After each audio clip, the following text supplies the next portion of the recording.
Hello student, welcome in this class. आज की class में हम स्टार्ट करने वाले हैं 10th क्लास का 4th chapter carbon and it's compounds. कुछ बातें हम ऑलरेडी जानते हैं। कार्बन जिसका सिंबल होता है C, और एटॉमिक नंबर की बात करें तो कार्बन का एटॉमिक नंबर होता है 6 और इसका इलेक्ट्रॉनिक डिस्ट्रीब्यूशन होता है 2 4। दैट मीन्स कार्बन के वैलेंसी शेल में 4 इलेक्ट्रॉन है। कार्बन को अपना ऑक्टेट कंप्लीट करने के लिए 4 इलेक्ट्रॉन ही और चाहिए, यानी या तो ये 4 इलेक्ट्रॉन और किसी से गेन कर ले तो इसके वैलेंसी शेल में 8 इलेक्ट्रॉन हो जाएंगे। अदरवाइज ये 4 इलेक्ट्रॉन किसी को डोनेट कर दे तो इसके पास 1 शेल बचेगी जिसमें 2 इलेक्ट्रॉन होंगे, तो ये सेटिस्फाई होगी।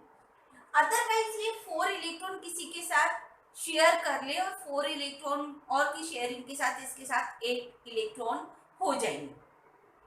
दैट मीन्स हम देखते हैं कि कार्बन इलेक्ट्रॉन डोनेट भी कर सकता है, गेन भी कर सकता है और शेयर भी कर सकता है। दैट मीन्स ये इलेक्ट्रोवेलेंट यानी आयनिक बॉन्ड बनाने की टेंडेंसी भी रख सकता है और कोवेलेंट बॉन्ड बनाने की। तो क्या ये ऐसा कर सकता है? तो हम वन बाय वन स्टेप की बात करते हैं। हम पहले बात करते हैं, सपोज कार्बन अपने 4 इलेक्ट्रॉन किसी को लॉस कर रहा है और हमें मालूम है कि कोई भी एटम इलेक्ट्रॉन डोनेट करता है तो उसके ऊपर क्या चार्ज आता है? Positive charge. तो यदि कार्बन अपने 4 इलेक्ट्रॉन डोनेट करेगा तो इसके ऊपर कितना आ जाएगा? C+4। अब यदि देखा जाए इसका स्ट्रक्चर देखें, हमारे पास इस प्रोटॉन है 6 और न्यूट्रॉन भी है कार्बन के पास 6। इसकी जो फर्स्ट शेल है उसमें 2 इलेक्ट्रॉन्स हैं, सेकंड वाली शेल में इसके पास 4 इलेक्ट्रॉन्स। अब यदि ये अपना इलेक्ट्रॉन लॉस करता है तो इलेक्ट्रॉन लॉस हो, गेन हो या शेयर हो, जो भी हो, कहाँ से होता है? वैलेंसी शेल से यानी आउटरमोस्ट शेल से। अब यदि ये अपना 4 इलेक्ट्रॉन डोनेट करेगा, एक साथ 4 इलेक्ट्रॉन नहीं जाते, वन बाय वन करके जाते, तो यदि अपना इलेक्ट्रॉन डोनेट करता है, सपोज ये पहला इलेक्ट्रॉन, ये वाला इलेक्ट्रॉन डोनेट कर रहा है। अब इलेक्ट्रॉन डोनेट करना दैट मीन्स क्या? कि इस आउटर शेल से इलेक्ट्रॉन को बाहर निकालना। बाहर निकालना यानी एक पर्टिकुलर एनर्जी के ऑर्बिट से उसको हायर एनर्जी के ऑर्बिट में बाहर की तरफ पहुंचाना। तो उसके लिए हमें इसको एनर्जी प्रोवाइड करनी पड़ेगी, क्योंकि अभी ये न्यूक्लियस के साथ अट्रैक्शन में है। उस अट्रैक्शन फोर्स को ब्रेक करना पड़ेगा, तभी ये इलेक्ट्रॉन बाहर जाएगा। दैट मीन्स हमें इस इलेक्ट्रॉन को कुछ एनर्जी प्रोवाइड करनी पड़ेगी। जो एनर्जी हम प्रोवाइड करते हैं उसे बोला जाता है ionization energy. That means electron को रिमूव करने के लिए जो एनर्जी चाहिए वो होती है आयोनाइजेशन एनर्जी। तो हमें फर्स्ट इलेक्ट्रॉन को रिमूव करने के लिए कुछ एनर्जी चाहिए, वो एनर्जी हमने इस एटम को प्रोवाइड की और उसको हमने बोला IE1, फर्स्ट आयोनाइजेशन एनर्जी। अब जब ये एक इलेक्ट्रॉन यहाँ से रिमूव हो गया, यहाँ से बाहर जा चुका है, इसके बाद अब इस शेल में कितने इलेक्ट्रॉन बचे? 3। प्रोटॉन उतने ही हैं जितने इनिशियली थे। दैट मीन्स उतना ही प्रोटॉन अब कम इलेक्ट्रॉन को अपनी तरफ अट्रैक्ट किए हुए। That means force of attraction बढ़ गया। फोर्स ऑफ अट्रैक्शन बढ़ गया तो अब सेकंड इलेक्ट्रॉन को निकालने के लिए फर्स्ट इलेक्ट्रॉन के कंपेयर में ज्यादा एनर्जी प्रोवाइड करनी पड़ेगी, ठीक है ना, क्योंकि अट्रैक्शन बढ़ गया है। अब जितना ज्यादा अट्रैक्शन होगा उतना ज्यादा आपको उस फोर्स को ब्रेक करने के लिए उतनी ज्यादा एनर्जी प्रोवाइड करनी पड़ेगी। तो हमें सेकंड इलेक्ट्रॉन को रिमूव करने के लिए पहले के कंपेयर में ज्यादा एनर्जी प्रोवाइड करनी है। दैट मीन्स जो आपका IE2 होगा वो फर्स्ट के कंपेयर में ज्यादा होगा। इसी तरह से आप वन बाय वन इलेक्ट्रॉन जो रिमूव करेंगे उनके लिए प्रीवियस के कंपेयर में हमें ज्यादा एनर्जी चाहिएगी। अब इससे होगा क्या कि जो आपको लास्ट तक एनर्जी चाहिए उसकी क्वांटिटी हो गई है अब बहुत ज्यादा, अमाउंट हो गया है बहुत ज्यादा, यानी इलेक्ट्रॉन्स को, कार्बन में से 4 इलेक्ट्रॉन को रिमूव करने के लिए हमें बहुत ज्यादा एनर्जी की जरूरत पड़ती है और प्रैक्टिकली इतनी एनर्जी प्रोवाइड करना पॉसिबल नहीं होता। यही रीजन है कि कार्बन +4 नहीं बना पाएगा, है ना। हम वैलेंसी शेल के इलेक्ट्रॉन देखकर बात कर रहे थे कि शायद ये डोनेट भी कर सकता है, लेकिन ये डोनेट नहीं कर पाएगा। रीजन क्या है कि हमें इलेक्ट्रॉन रिमूव करने के लिए जो एनर्जी चाहिए वो बहुत ज़्यादा लगेगी और इतनी ज़्यादा एनर्जी प्रोवाइड नहीं की जा सकती, इसलिए कार्बन +4 नहीं बना। कोई बात नहीं, यदि डोनेट नहीं करता तो मैं भी कि गेन कर सकता हूँ, कोई देने वाला हो उससे 4 इलेक्ट्रॉन ले ले। तो हम क्या बात करें, यदि ये गेन करेगा तो कितना आएगा, माइनस, यानी C-। अब देखिए कार्बन के पास प्रोटॉन कितने हैं, 6, और अभी इलेक्ट्रॉन भी कितने हैं, 6। वैलेंसी शेल में 4 इलेक्ट्रॉन है। अब यदि ये इलेक्ट्रॉन लेता है, कितने इलेक्ट्रॉन ले लेगा, 4 इलेक्ट्रॉन लेना है। यदि ये 4 इलेक्ट्रॉन और ले लेता है तो इसके पास इलेक्ट्रॉन कितने हो जाएंगे, 10। अब 6 प्रोटॉन 10 इलेक्ट्रॉन्स को कैसे होल्ड कर सकते, ये चीज पॉसिबल नहीं, पहली बात। दूसरी, जब इलेक्ट्रॉन गेन किए जाएंगे तब भी कुछ एनर्जी चेंज होगी, है ना। पहला इलेक्ट्रॉन लेने के लिए एनर्जी रिलीज होगी, ठीक है वो, लेकिन सेकंड और थर्ड और फोर्थ इलेक्ट्रॉन जब लिए जाएंगे तो उसके लिए एनर्जी हमें प्रोवाइड करनी पड़ेगी, तो वो भी एनर्जी की क्वांटिटी बहुत ज़्यादा है। तो यहाँ दो रीजन हो जाएंगे, एक तो 6 प्रोटॉन 10 इलेक्ट्रॉन को होल्ड नहीं कर सकते, और दूसरा जो चेंज ऑफ एनर्जी है वो उतनी एनर्जी प्रोवाइड करना that is not possible practically. तो इसलिए कार्बन -4 भी नहीं बना पाता। अब प्लस भी नहीं बनाएगा, माइनस भी नहीं बनाएगा, that means carbon ionic compound form नहीं कर सकता, ठीक है ना। रीजन आपको समझ में आ गया होगा कि आयनिक कंपाउंड क्यों नहीं फॉर्म कर सकता। +4 नहीं बना सकता है क्योंकि बहुत ज्यादा एनर्जी की जरूरत है। -4 नहीं बना सकते क्योंकि प्रोटॉन और इलेक्ट्रॉन एक दूसरे को बैलेंस नहीं कर पाएंगे, 6 इलेक्ट्रॉन 10 इलेक्ट्रॉन को होल्ड नहीं कर पाएंगे। तो कार्बन आयनिक कंपाउंड्स फॉर्म नहीं करता। अब आयनिक नहीं करता तो इसके पास क्या बचता है, सिर्फ कोवेलेंट। दैट मीन्स इसके पास वैलेंसी शेल में 4 इलेक्ट्रॉन है, तो कार्बन 4 इलेक्ट्रॉन को शेयर करके कोवेलेंट बॉन्ड बनाता है, ठीक है। अब कार्बन ही एक ऐसा कंपाउंड है जिसके मिलियंस ऑफ कंपाउंड्स प्रेजेंट है। हम यदि अपने चारों तरफ नजर दौड़ाएं तो हमें ऐसी कोई भी चीज नहीं मिलेगी जिसमें कार्बन नहीं है। आप ट्री ले लो, leave, your nail, hair, cloth, paper, pen, pencil, your body, table, chair, anything else. आपको जो भी अपने आसपास दिखाई दे रहा है, समझ में आ रहा है, आप उसको उठा लो, ले और उसको बर्न करो। आप देखोगे बर्न करने पर धुआं निकलेगा जो कार्बन डाइऑक्साइड होगी, और ऐश बचेगी जो कार्बन है। That means each and everything contain carbon, चाहे वो लिविंग है या नॉन लिविंग है, सभी में कार्बन प्रेजेंट। अब बात आती है कि कार्बन इतने सारे कंपाउंड्स कैसे बना लेता है। अभी तक हम यदि पीरियोडिक टेबल की बात करें जो पब्लिश है, जो नॉन एलिमेंट से हम बात करें, तो अबाउट 118 एलिमेंट ऑलरेडी डिस्कवर्ड। इन 118 में से ओनली कार्बन एक ऐसा एलिमेंट है जो अदर के साथ कंबाइन होकर इतने सारे मॉलिक्यूल्स यानी मिलियंस ऑफ मॉलिक्यूल्स बनाता है, जबकि अदर 117 एलिमेंट्स को भी आपस में कंबाइन किया जाए तो इतने कंपाउंड्स फॉर्म नहीं होते हैं जितने कार्बन फॉर्म करता है। तो अब क्या रीजन है कि कार्बन इतने सारे कंपाउंड्स फॉर्म करता है, तो यहाँ हम कुछ रीजंस देखते हैं। तो पहला इसका रीजन है टेट्रा वैलेंसी।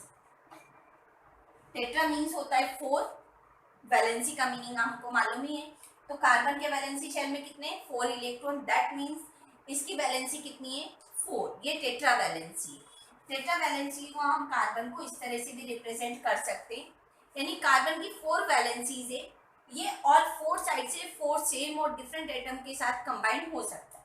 जैसे यदि ऑल 4 साइड मैंने हाइड्रोजन लगा दिया तो ये क्या बन गया, CH4, ये एक कंपाउंड बन गया। यहाँ से मैंने एक हाइड्रोजन हटाया, मैंने Cl लगा दिया, तो अब ये क्या बन गया, CH3Cl बन गया।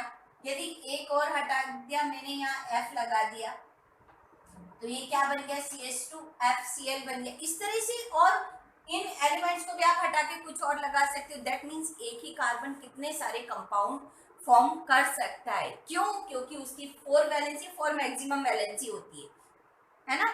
तो 4 मैक्सिमम वैलेंसी होती है, इसकी वैलेंसी 4 है। ये 4 साइड से डिफरेंट या सेम एटम के साथ कंबाइन हो सकता है, इसके कारण ये बहुत सारे कंपाउंड्स फॉर्म कर सकते हैं। सेकंड इसकी प्रॉपर्टी की बात करें तो सेकंड इसकी प्रॉपर्टी होती है कैटिनेशन। कैटिनेशन मीन्स होता है सेल्फ लिंकिंग। जब एक ही एटम सेम टाइप के अदर एटम के साथ कंबाइन होता है, जैसे यदि कार्बन कार्बन आपस में अटैच हो जाते हैं, ये चाहे स्ट्रेट चेन बनाए या ब्रांच चेन बनाए या क्लोज स्ट्रक्चर बनाए, कैसे भी one carbon link to another carbon, ये टेंडेंसी भी कार्बन में होती है। ये इसलिए क्योंकि कार्बन का साइज छोटा है और इसका फोर्स ऑफ अट्रैक्शन ज्यादा होता है, तो एक कार्बन दूसरे कार्बन को काफी स्ट्रॉन्ग फोर्स से बाइंड किए रहता है। तो इस तरह से लॉट्स ऑफ कार्बन एक दूसरे के साथ अटैच हो जाते हैं। जब हम टेट्रावैलेंसी में देखा एक ही कार्बन इतने सारे कंपाउंड फॉर्म कर लेता है, तो जब हम मोर देन वन कार्बन को एक दूसरे से अटैच करेंगे तो कंपाउंड्स कितने ज्यादा बनते जाएंगे। तो जितने ज्यादा कार्बन आपके अटैच होंगे उतने ज्यादा कंपाउंड्स बनते जाएंगे। तो ये कैटिनेशन की प्रॉपर्टी होती है, यानी सेल्फ लिंकिंग। और कैटिनेशन की प्रॉपर्टी कार्बन में सबसे ज्यादा होती है, तो इसलिए कार्बन सबसे ज्यादा कंपाउंड्स फॉर्म करता है। ठीक है ना। तो ये हमने 2 रीजंस देखे जिसके थ्रू हमें पता चलता है कि कार्बन इतने सारे कंपाउंड्स फॉर्म करता है। अब कई बार क्या होता है कि सेम टाइप का आपका एटम है, दैट मीन्स एक ही एलिमेंट के एटम से, बट वो डिफरेंट सब्सटेंस फॉर्म कर रहे हैं। और वो डिफरेंट सब्सटेंस इस सेंस में कि यदि हम उनकी फिजिकल अपीयरेंस देखते हैं तो वो हमें डिफरेंट नजर आता है, बट यदि हम उनकी केमिकल प्रॉपर्टीज को डिस्कस करें तो केमिकल प्रॉपर्टीज सेम होंगी। इस तरह के जो सब्सटेंस होते हैं उन्हें हम बोलते हैं allotropes. Allotropes, that means the atoms of same elements having same chemical properties but different physical properties, they are called the allotropes of that element. Carbon के allotropes हैं हमारे पास, कार्बन के 3 allotropes हैं जिनको हम बोलते हैं डायमंड, ग्रेफाइट एंड थर्ड होता है आपका फलेरियम।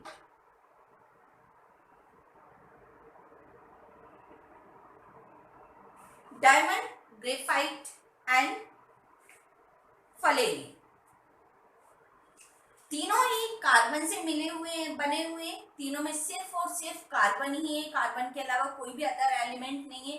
But only the arrangement of carbon atoms together, carbon atoms आपस में किस तरह से लिंक है, किस तरह से एक दूसरे से अटैच है, कैसा स्ट्रक्चर बना रहे हैं, उसके अकॉर्डिंग ये तीनों डिफरेंट फिजिकल प्रॉपर्टीज शो करते। हम पहले बात करें डायमंड। डायमंड में क्या है, जो कार्बन की हमारे पास 4 वैलेंसी है, ये all 4 valency other carbon atom से सेटिस्फाई रहती है। इसी तरह से ये सारे कार्बन्स की वैलेंसीज नियरेस्ट कार्बन से सेटिस्फाई रहती है। ये सीक्वेंस कंटिन्यू चलता रहता है। ठीक है ना, ये सीक्वेंस हमारा कंटिन्यू चलता रहता है। इससे क्या होता है, एक ऑक्टाहाइड्रल स्ट्रक्चर हमें मिलता है और इसमें सारे कार्बन्स एक दूसरे के साथ अटैच है। 3 डायमेंशनल रिजिड स्ट्रक्चर हमें फॉर्म होता है। इस 3 डायमेंशनल रिजिड स्ट्रक्चर फॉर्म होने के कारण ये जो डायमंड है बहुत ज्यादा हार्ड हो जाता है, क्योंकि कहीं कोई स्पेस नहीं है, कहीं कोई वैलेंसी फ्री नहीं है, सारे कार्बन एक दूसरे के साथ काफी ज्यादा क्लोजली बाइंड हो गए हैं। तो हमें एक बहुत ज्यादा रिजिड, बहुत ज्यादा हार्ड स्ट्रक्चर मिलता है, हार्ड सब्सटेंस मिलता है। इसीलिए डायमंड को हार्डेस्ट नोन मटेरियल बोला जाता है। ठीक है ना, तो ये ऑक्टाहाइड्रल स्ट्रक्चर हमें मिलता है, सारे कार्बन एक दूसरे के साथ बाइंड है, कोई वैलेंसी फ्री नहीं होती। यही रीजन है सॉरी यही रीजन है कि डायमंड बहुत ज्यादा हार्ड होता है, और इतना ज्यादा हार्ड होता है कि डायमंड का यूज ड्रिलिंग और कटिंग पर्पस से भी किया जाता है। सेकंड थिंग, डायमंड में कार्बन की वैलेंसी फ्री नहीं है, यानी सारे कार्बन की जो 4 वैलेंसी है नियरेस्ट कार्बन के साथ लिंक है। कार्बन में कोई भी वैलेंसी हमारे पास फ्री नहीं है, जिससे जो डायमंड है ये बैड कंडक्टर ऑफ इलेक्ट्रिसिटी होता है। हमें मालूम है कि इलेक्ट्रिसिटी का गुड कंडक्टर होने के लिए या तो हमारे पास फ्री इलेक्ट्रॉन्स होना चाहिए या फ्री आयंस होना चाहिए।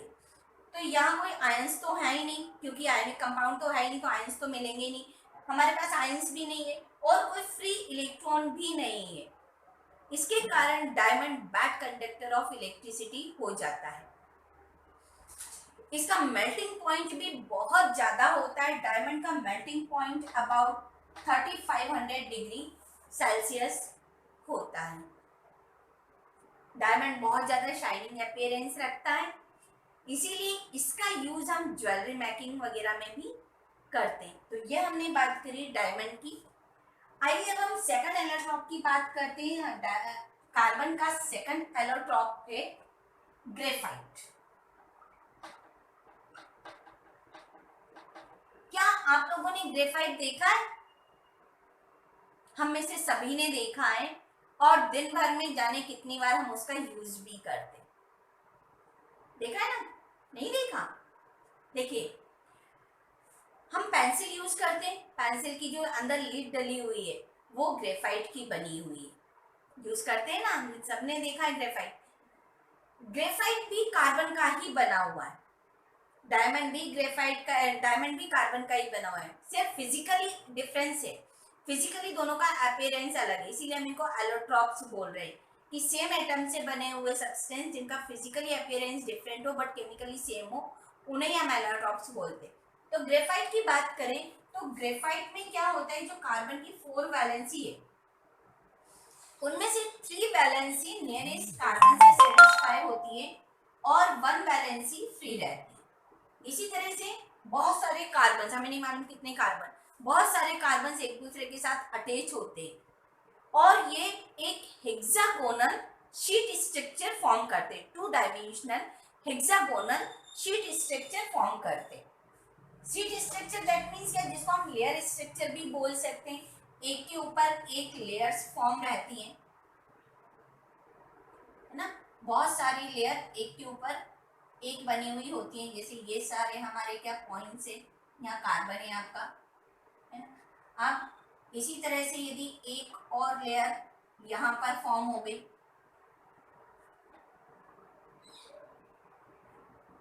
तो ये क्या, इसके साथ ये हमारे पॉइंट्स हैं, है ना। तो ये लेयर इससे अटैच है, ये इससे अटैच है, ये इससे अटैच है। इस तरह से ये सारे एक दूसरे के साथ अटैच होते हैं। इस तरह से 1/2 अदर ये लेयर स्ट्रक्चर की फॉर्म में रहता है। अब कोई भी चीज आप इमेजिन करिए, आप एक के ऊपर एक बहुत सारे लेयर बनाकर रख रहे तो ये स्लिपरी हो जाता है। यदि आप थोड़ा सा इसको टच करेंगे वो सारी लेयर्स एक दूसरे के ऊपर से गिर जाएगी, दैट मीन्स वो स्लिपरी हो जाता है। तो यही रीजन है कि ग्रेफाइट स्लिपरी होता है। आप पेंसिल की निप को टच करके देखिए, वो आपको काफी स्लिपरी लगेगा, तो ग्रेफाइट स्लिपरी हो जाता है। सेकेंड थिंग, आपने अभी देखा कि ग्रेफाइट जब बनता है तो हर कार्बन के पास एक वैलेंसी फ्री होती है, क्योंकि यहाँ पर इलेक्ट्रॉन फ्री है। फ्री इलेक्ट्रॉन के कारण इसमें से इलेक्ट्रिसिटी पास हो जाती है, और इलेक्ट्रिसिटी पास हो जाती है इसीलिए ग्रेफाइट का यूज बैटरीज में किया जाता है। आपने देखा होगा, जैसे हमारा रिमोट है, रिमोट में सेल डला होता है, उस सेल को कभी खराब हो जाए तो उसको तोड़कर देखना, उसके अंदर एक ब्लैक कलर की रॉड डली हुई, वो रॉड ग्रेफाइट की है। इसी तरह से जब हम कुछ इलेक्ट्रोलाइसिस वगैरह करते तो वहां पर इलेक्ट्रोड भी ग्रेफाइट के बनाए जाते हैं। तो वो इसीलिए कि जो ग्रेफाइट है ये गुड कंडक्टर ऑफ इलेक्ट्रिसिटी होता है। गुड कंडक्टर इसलिए क्योंकि इसमें फ्री इलेक्ट्रॉन होते हैं। आपसे क्वेश्चन पूछा जाता है कि डायमंड एंड ग्रेफाइट दोनों ही कार्बन की फॉर्म है, दोनों ही कार्बन से बने हुए, दोनों में ओनली एंड ओनली कार्बन ही है, कुछ और नहीं है। उसके बाद भी डायमंड बैड कंडक्टर होता है और ग्रेफाइट गुड कंडक्टर होता है। तो उसका रीजन क्या है कि डायमंड में कोई फ्री इलेक्ट्रॉन नहीं होता है, जबकि ग्रेफाइट में फ्री इलेक्ट्रॉन्स प्रेजेंट होते हैं, इसलिए ये गुड कंडक्टर होता है। स्लिपरी होता है क्योंकि लेयर स्ट्रक्चर है, और स्लिपरी होता है इसलिए इसका यूज लुब्रिकेटिंग ऑयल्स और लुब्रिकेंट्स बनाने में किया जाता है। क्योंकि लुब्रिकेंट्स क्या होते हैं, मशीनरी पार्ट्स या किसी भी पार्ट्स को स्मूथली रन करने के लिए लगाए जाते हैं, तो ये काफी स्लिपरी होता है, इसलिए इसका यूज लुब्रिकेंट्स बनाने में किया जाता है। साथ ही ये ग्रेइश ब्लैक कलर का होता है, सभी ने अब तो ग्रेफाइट देखा हुआ है ना, तो ग्रेफाइट क्या है, ग्रेइश ब्लैक कलर का है, और जब इसको पेपर पे लिखा जाता है तो उससे प्रिंट होता है, इसीलिए इसका यूज पेंसिल लीड में किया जाता है। साथ ही में ब्लैक इंक और ब्लैक कार्बन पेपर फॉर्म करने में भी ग्रेफाइट का यूज किया जाता है। तो ये आपका ग्रेफाइट था। थर्ड एलोट्रॉप की बात करते हैं। थर्ड एलोट्रॉप है फलेरीन।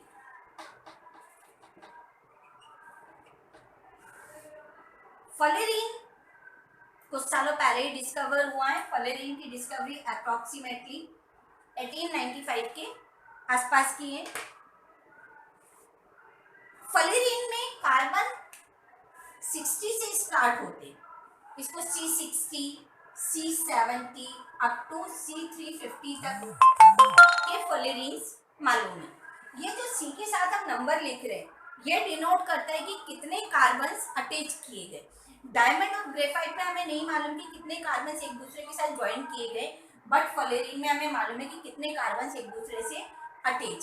सबसे सिंपलेस्ट जो फलेरीन है वो C60 है, हम इसी को डिस्कस करेंगे।